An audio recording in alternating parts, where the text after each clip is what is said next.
श्री स्वामी समर्थ महाराजांना नवस कसं करावं? आपल्या मनातली कोणतीही इच्छा असेल तर मी जसं सांगते त्याचप्रमाणे तुम्ही नवस करा. तुमच्या 3 दिवसामध्ये इच्छा पूर्ण होईल आणि ही 100% अनुभवसिद्ध सेवा आहे.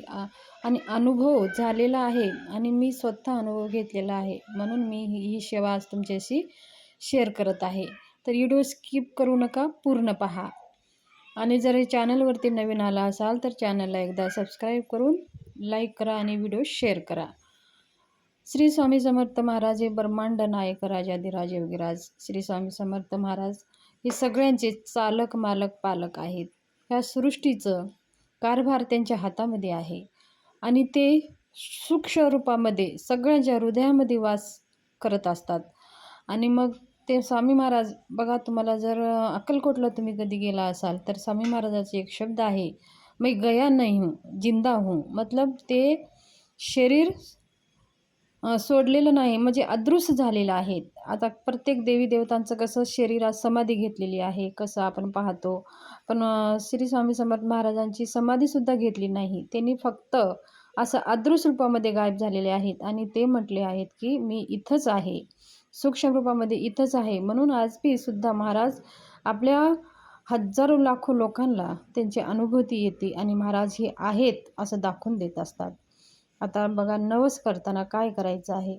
महाराजांच्या मंदिरात जावा किंवा जर मंदिरात जाणं शक्य नसेल तर तुम्ही आपल्या घरामध्ये स्वामी समर्थ महाराजांच्या फोटोसमोर बसा आणि फोटोसमोर एक दिवा लावा, अगरबत्ती लावा, महाराजांना नैवेद्य दाखवा आणि धूपदीप ओवाळून फुलं अर्पण करून नमस्कार करा. आणि एक तुम्हाला बसायला एक आसन घ्या. आसनावर बसून हातामध्ये थोडं पाणी घ्या.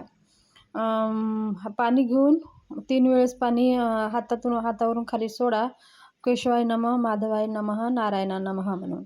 मग 4थ्या वेळेस ओम गोविंदाय नमः म्हणून पाणी प्यायचं. मग महाराजांना नमस्कार करायचा आणि मग आपण एक नारळ, खडी साखर आणि थोडेसे फुलं हातामध्ये घेऊन महाराजांना नवस करायचा आहे. महाराजांना सांगायचं आहे, तुमचं नाव आणि गोत्र सांगायचं आहे आणि महाराजांना तुमच्या काही समस्या आहेत ते पण सांगायचं आहे. आणि महाराजांना नवस करायचा आहे की महाराज माझ्या सगळ्या काही समस्या आहेत, तुमची कोणतीही इच्छा तुम्ही महाराजाला सांगू शकता. लग्नाविषयी, मुलांच्या शिक्षणाविषयी, आर्थिक परिस्थितीविषयी, घरातल्या काही पती पत्नीच्या समस्याविषयी काही तुम्ही सांगू शकता.